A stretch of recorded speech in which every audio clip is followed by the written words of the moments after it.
Radio operators received frantic communications 6 days after Amelia Earhart disappeared. Then there is a sound of water. Then there was quiet. Nothing was found in the 250,000 square mile ocean search conducted by the Navy. She smashed and sank, they reported. Reports of signals emanating from a single little island, however, were concealed in official documents. Scientists recently used new technologies to decode the communications. Each signal was followed to the same location. This is the last response on Amelia Earhart's fate, and the reasons why authorities misrepresented it. The story of Amelia Earhart didn't start with aircraft. She was born into a family that alternated between prosperity and chaos in the sleepy Kansas town of Atchison in 1897. Edwin, her father, was a railroad lawyer who battled alcoholism. As a result, the family seldom stayed put for very long. Amy, her mother, was from a wealthy family and didn't care about bringing up her girls properly. She declined to impose conventional roles on Amelia. Amelia may one day be at her grandparents' estate in a horse-drawn carriage. She would be attempting to ignore her father's public tantrums the next day. She had grit because of the combination of affluence and instability. Amelia had learned how to keep going no matter what, even before she reached 10. The other girls weren't like her. Amelia was outside creating sled ramps, climbing trees, and using a .22 rifle to shoot rats while they played with dolls. For her sled, her grandmother even constructed a special ramp for her. It was hazardous, fast, and wild, just the way Amelia wanted it. She once constructed a makeshift roller coaster out of a crate and some planks. She hurt herself when it crashed, but she didn't seem to care. "It's just like flying," she exclaimed. It wasn't a phase, that crazy streak. It was the start of something far more significant. She continued to move along with her family. Amelia attended 6 different high schools in 4 years, from 1913 to 1916. She traveled from Kansas City to Chicago, constantly adjusting and never remaining long. Most children would have fallen apart, but Amelia gained the ability to quickly adjust, form friendships, and confidently navigate unfamiliar situations. Every new school presented a challenge, but rather than fearing change, she began to look forward to it. She wasn't merely interested in the world when she graduated from Hyde Park High School in 1916, she was prepared to explore it. Next followed the First World War. Amelia took a risk when she was 20 years old. She left Pennsylvania's Ogance School, where she was being taught to be a cultured lady, to serve in a military hospital in Toronto. She started working 12-hour shifts as a nurse's assistant at Spadina Hospital, where she treated Spanish flu patients and injured troops. It was challenging. The wounds were severe. It was a fatal sickness. She didn't flinch though. She did something that most ladies in her position wouldn't have done. Amelia, however, wasn't like most ladies. She desired to be helpful. Every day she witnessed bravery in the faces of the pilots who flew into combat, and in the faces of the soldiers. She was haunted by that spirit. In December 1920, everything was different. Amelia traveled to Long Beach, California, to attend an air show. She was offered a brief flight in a biplane by a pilot named Frank Hawks. The 10-minute flight cost her father $10, which at the time was a costly delight. However, something clicked once they were in the air. When the plane reached 300 feet, Amelia experienced a sensation she had never experienced before: freedom. It was immediately clear to her that she needed to travel. There was nothing else to worry about. She saved $1,000 for flying lessons in just 6 months, which was a significant sum for a woman in 1921. She answered phones, worked in a photo studio, drove a gravel truck, and performed hard labor. All of the money was used to pay for lessons with Anita Netta Snook. Even though Netta was only 24 years old and had only flown for 2 years, she was considered a veteran at the time. Aircraft were hazardous. No safety features were present. The cockpits were open. Frequently the engines broke down. In crashes, 1 pilot out of every 6 perished. Netta herself had landed in a haystack and survived a crash. Amelia was unconcerned. She became enamored. She quickly established herself. Less than 2 years after her initial flight, Amelia made her first solo flight to 14,000 feet on October 22, 1922. It had never been done by a woman. The Canary, a yellow Kinner airstrip, was the location of her action. The aircraft could hardly achieve 85 miles per hour and only had 60 horsepower. It was not intended for use at high elevations. The cockpit was open and there was no oxygen supply. Up there it was 20 degrees. She began to splutter her engines. She had the option to go back, but she chose not to. She persisted, putting her life at danger for a record. After almost 3 hours, she landed so cold that she needed assistance being lifted from the cockpit. She wasn't merely bold, she was resolute. Amelia became the 16th woman in history to obtain an international pilot's license on May 16, 1923, when she was barely 26 years old. Not all of it was paperwork. She had to pass challenging tests in law, meteorology, mechanical and navigation. She had to fly in front of stringent European inspectors who had little faith in female American pilots. She did it perfectly. Amelia became a member of an elite group at a period when there were less than 200 licensed female pilots worldwide. She also completed it more quickly than many men with years of experience. Amelia Earhart made headlines all around the world in June 1928. She had just made history as the first woman to fly across the Atlantic Ocean. There was a catch though. The plane was not flown by her. She was seated in the rear of the Friendship, a Fokker plane, flown by Lewis Gordon and Wilmer Stoltz. 20 hours and 40 minutes were spent on the journey. They landed in Buryport, Wales, after departing from Trepassey Harbor in Newfoundland. Crowds rejoiced when they touched down. A visit to the White House, a parade and celebrations took place in New York. But Amelia was aware of the reality. The controls were never touched by her. She even admitted to reporters that Stoltz had to do all of the flying. "I was like a bag of potatoes. Simply baggage." Although it didn't feel natural, she forced a smile for the cameras. Although everyone viewed her as a hero, she didn't believe she had earned it yet. She would carry that emotion with her until 1932, when she made her first solo transatlantic flight. Everything about the 1928 flight had been meticulously prepared. Amelia didn't have that plan though. It all began when a wealthy woman who wished to be the first female passenger to cross the Atlantic was Amy Phipps's guest. She chose to pay for the vacation even though her family dissuaded her from doing so. But with a different person. She required a woman with the appropriate appearance and persona. George Palmer Putnam comes next. Having recently made a fortune helping Charles Lindbergh sell his autobiography, he was a well-known publisher. Putnam had sold more than 650,000 copies, and Lindbergh had earned $250,000. Therefore, guest phoned Putnam when she needed someone to make her idea a public event. He found Earhart while looking for the ideal woman. She was just another pilot and unknown at the time, but others were drawn to her because of her appearance, charisma, and quiet confidence. Things changed after their initial meeting, which was solely for business. They shared many interests, including tennis, golf, swimming, hiking, and camping. In order to collaborate on a book, Earhart eventually moved into Putnam's house.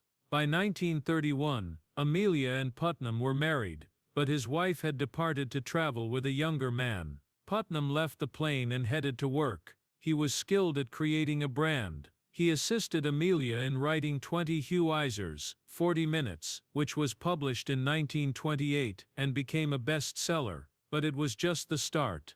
Putnam organized nationwide lecture tours. He secured her endorsement opportunities, like Lucky Strike cigarettes and baggage. It wasn't warmly received. As a result, McCall's magazine stopped collaborating with her. Still, the notoriety continued to rise.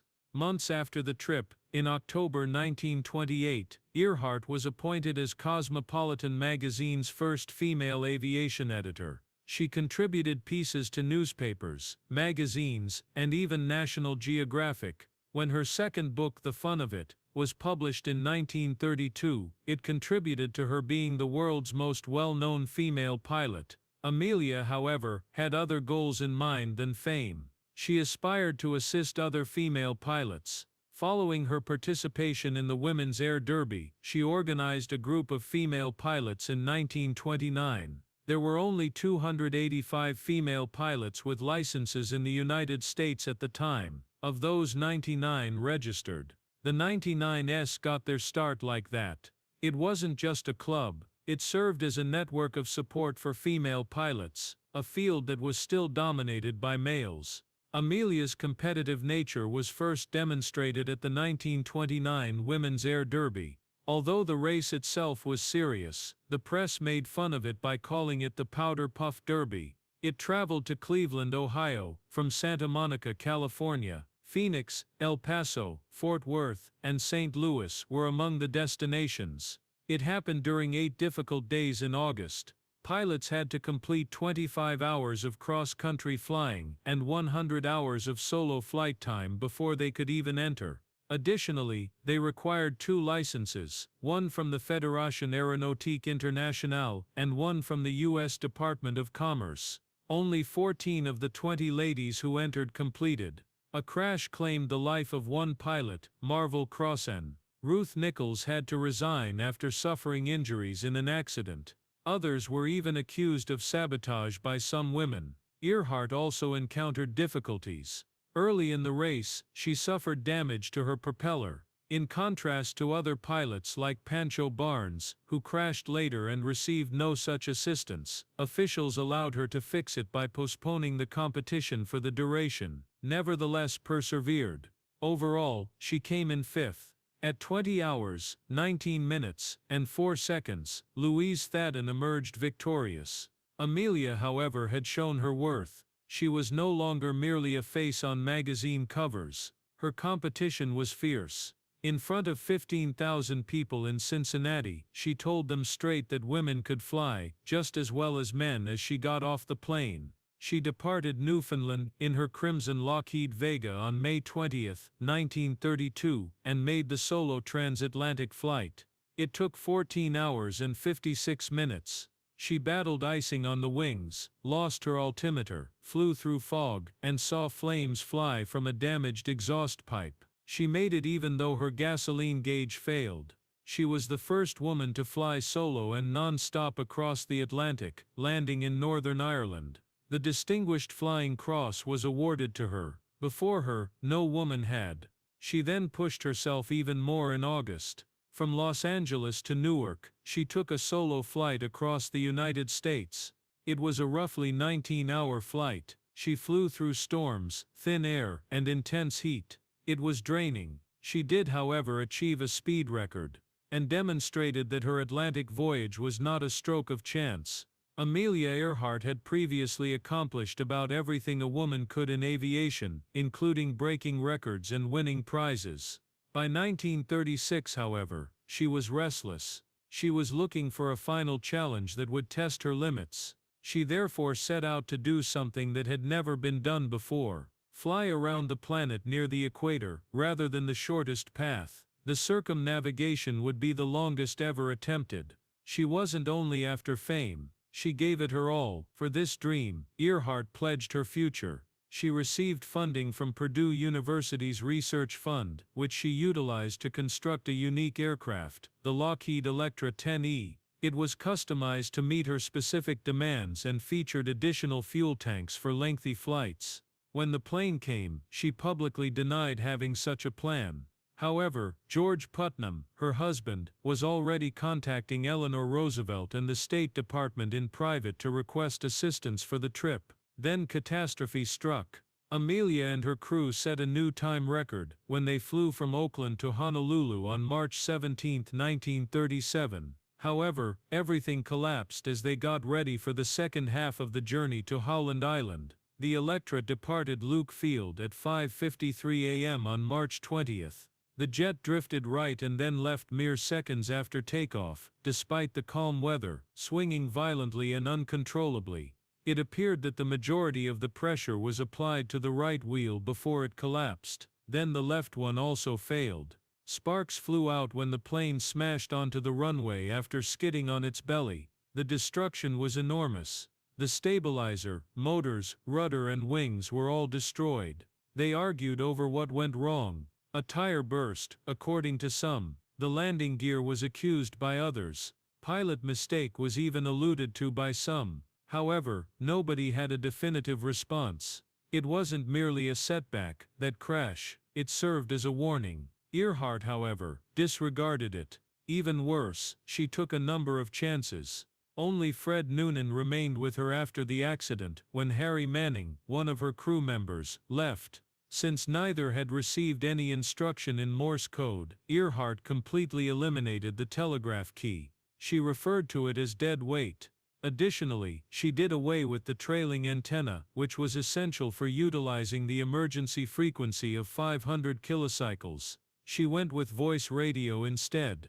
However, over the Pacific, speech transmissions were less effective. She'd be alone if something went wrong. She was also aware that Howland Island, which was only 2 miles long and 1 mile wide, was hardly visible from the air. Any possibility of discovering it was lost when communication was lost. Noonan wasn't the safest option either. Despite having a solid background, working for Pan Am, and knowledge of celestial navigation, he struggled with alcoholism. For years he was the subject of rumors. He allegedly drank while on duty, according to a 1937 police record that was later cited in a book. Earhart was aware of his reputation, whether it was real or not. In a message to her spouse, she even alluded to troubles, stating that there were radio misunderstandings and staff unfitness issues. Most thought she was referring to Noonan. Nevertheless, she made the decision to proceed. In May 1937, after repairing the Electra and rerouting the route, she set off once more, this time from Oakland to Miami. On June 1st, she took off for her last international voyage, traveling first to Puerto Rico, then to Africa, India, and finally Southeast Asia. She accomplished a first by flying non-stop from the Red Sea to Karachi on June 17. It was audacious, dangerous, and draining.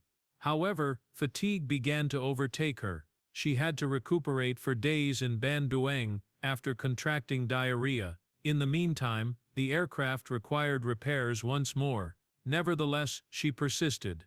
She arrived in Lae, New Guinea, on June 29. That was the final destination before traveling 2,156 kilometers to Howland Island across the Pacific. It would take more than 18 hours. They departed Lae around 10:30 a.m. on July 2. The Electra had about 1,100 gallons of petrol in it. That should have allowed them to fly for 20 to 24 hours, but the heat in Lae made the fuel less effective. Before they had lifted off, they probably lost half an hour of airtime. The winds then arrived. All the way they were driven back by a powerful 26-meter headwind. Their 556-mile trek became more like 3,100 miles as a result. It was far too near to the truth. The Coast Guard cruiser Itasca was ready back at Howland Island. However, the situation deteriorated once more. Earhart had taken off her long-range antenna in Miami. She was therefore unable to detect ship transmissions on the 500 kHz band. To make matters worse, she set the Itasca to the incorrect frequency of 7.50 tercentimeters. That high a frequency was too high for the navigation equipment on her plane to take bearings. She couldn't hear them at all, but the Itasca could hear her voice. They received a final unambiguous transmission at 7:42 a.m. "We can't see you, but we must be on you. There is not much gas left.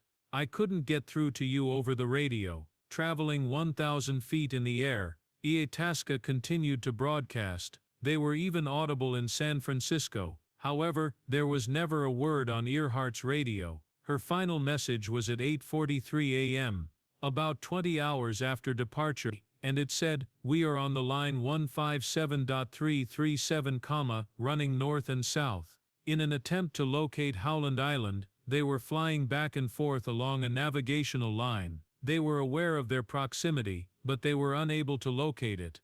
And they were nearly out of fuel. Later, radio experts described her behavior as odd. She failed to provide enough updates. Her intervals between messages were too long. Both her tools and her energy were failing. One last message was offered in her last words. It never materialized.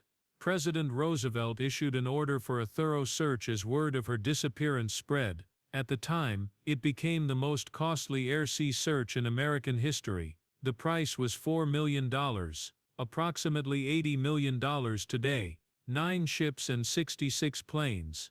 Over 250,000 square miles of water were surveyed by the Navy. The USS Colorado, a battleship, launched float planes. The USS Lexington, a carrier, sent out more than 60 aircraft. In an attempt to produce smoke columns, the Itasca even burned oil on the surface. However, nothing was helpful. In 1937, 15-year-old Betty Klink was sitting on the floor of her Florida house on a steamy July afternoon, twirling the radio dial for her family. She stopped at 3 in the afternoon. The voice was that of a woman, tremulous and frantic. Amelia Earhart is this person. Amelia Earhart is this person. It happened again. Betty stopped. She listened in disbelief for the next 3 hours. While fighting with a man who sounded hurt and perplexed, the woman on the radio was begging for assistance. On occasion, they quarreled over the microphone. At times, the woman would simply scream in fear as the water rose all around them. Betty took out her song lyrics notebook and began recording everything. In and out the signal faded. The messages were separated by minutes. Unaware that she might be the last person to hear Amelia Earhart alive, she stayed up until 6:15 p.m. She wouldn't have imagined it, as contemporary scientists would demonstrate decades later. In the days following Earhart's disappearance, 120 radio signals were reanalyzed by a research team known as TIGAR. They discovered that 57 of them were actual using computer models, signal simulations, propagation maps and contemporary technologies. They identified Nkumaroro Island as the source of the transmissions, which were not only noise or fakes but rather actual broadcasts from Amelia's aircraft. It was roughly 350 miles southeast of Howland Island, her target. Everything altered as a result. It implied that Earhart did not plunge directly into the sea. For days, her plane remained on the ground, still on its wheels. A distinct voice using Earhart's call sign, Cacique, was reported by the radio station nearest to the island. The voice grew weaker as the stations moved farther apart, but the pattern remained consistent. Nkumaroro was broadcasting something. However, how could Florida teen Betty hear it from 4,000 miles away? It becomes peculiar at that point. 3,105 and June 2, 10 kHz were the two primary frequencies of Earhart's radio. However, it also produced harmonics, which are powerful sounds at boosted frequencies that resemble echoes. The sweet spot for bouncing off the ionosphere was reached by some of those harmonics. Across the sky they skipped. It so occurred that Betty's 60-foot wire antenna in her lawn was precisely calibrated for those missed transmissions. Physics made it happen even though no one intended for her to hear Amelia. It wasn't only static that Betty and others heard. It was a real-time nightmare that lasted 6 days. The first verified signal was received at 6:55 p.m. on July 2nd. Despite its faintness, the Coast Guard recorded it. The signals became more terrifying and distinct over the course of the following few days. "It's knee-deep in water," Betty wrote. "Give me a break, we can't wait much longer in Canada," a woman heard. "You're still alive, so you'd better hurry," read another message. "Tell your hubby that everything is fine." The tide turned against them. They were unable to transmit when the engine was swamped with water. Thus they called out every night for a few hours, while they awaited low tide. Nearly every message on July 5 included water. On July 9, the last known communication was sent. Then there was quiet. Something more surfaced in 1940, 3 years later. Gerald Gallagher, a British officer on Nkumaroro, discovered a human skull beneath a tree. He discovered other bones, an antique sextant box, a woman's shoe, and a bottle nearby. The matter was closed until 2018, after he sent the bones to Fiji, where a physician determined they belonged to a man. Richard Jantz, a contemporary anthropologist, compared the historical measurements to Earhart's body using novel methods. He discovered that the bones matched her more closely than 99% of the individuals in the global database. However, the bones had vanished. The notes were all that were left. There was more. A fragment of aluminum was discovered on the island in 1991. It was 19 x 23 inches, and matched a patch that had been used to replace a rear window on Earhart's aircraft. The patch was seen in Miami photos taken prior to her departure. Everything lined up. including the rivets and the measurements. Additional aircraft components made of Lockheed materials from the mid-1930s were also discovered. Fire was suggested by several that had thermal damage but weren't melted. Although settlers used these bits for crafts, they were once a part of something larger. The personal belongings followed. A container of cream for freckles. Earhart felt self-conscious about her freckles. Water is boiled in melted glass. Components for makeup. A disassembled jackknife made in the United States. Between 1933 and 1936, a Talon zipper was manufactured. Despite their diminutive size, these items conveyed a significant message. Someone had lived there, suffered there, and made an effort to survive, likely a lady.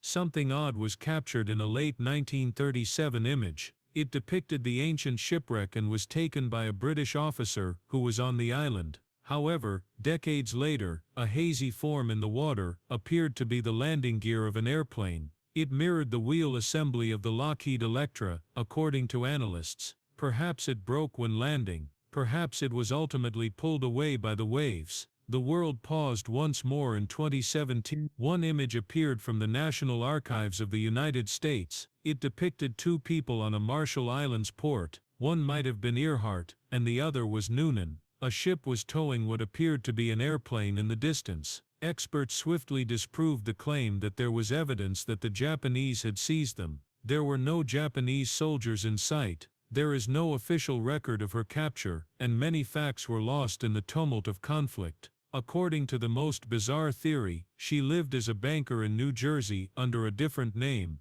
Irene Bolam. At a gathering for pilots in the 1960s, one man claimed to have seen her. They wrote a book. Then came lawsuits. With documents, licenses, and photographs, the actual Irene Bolam demonstrated her identity. The rumor, however, never completely faded. In 2024, optimism was rekindled. Tony Romeo, a former pilot in the Air Force, spent $11 million to have the Pacific Ocean floor sonar scanned. 100 miles off Howland Island, his team discovered something deep within the ocean. It appeared to be a plane. However, the truth was revealed following a year of publicity. It was only a rock. Romeo handled it beautifully. He created t-shirts with the phrase "We find rocks" on them, and he continued to look. Early in 2025, a fresh hint came to light. Drone footage and satellite photographs showed an odd structure in the lagoon at Nekomaroro. It was dubbed the Taraya object by researchers. It stood close to a peninsula and agreed with hypotheses regarding the plane's possible destination. To learn more, renowned archaeologist Dr. Richard Pettigrew conducted a fresh expedition. His group was focused, methodical, and serious. Once more, the search was underway. Another group, however, was pursuing a much smaller target. Dongjia Yang, a scientist, started removing DNA from old letters that Amelia Earhart had sealed with her saliva. It might be possible to determine who handled objects discovered on the island if the DNA matched those of living relatives. A finger bone and other bones and pieces from past excavations were also tested. This was no longer a case of speculation. It was genuine proof, real solutions, and forensic science. The evidence continues to point in the same direction after almost 90 years. Nekomaroro is most likely where Amelia Earhart and Fred Noonan landed. They made it through the collision. They dispatched messages. They made an effort to survive. And while they waited for unanswered help, they perished there by themselves. Broadcasts, buttons, bottles, and bones all convey the same message. However, nothing is set in stone.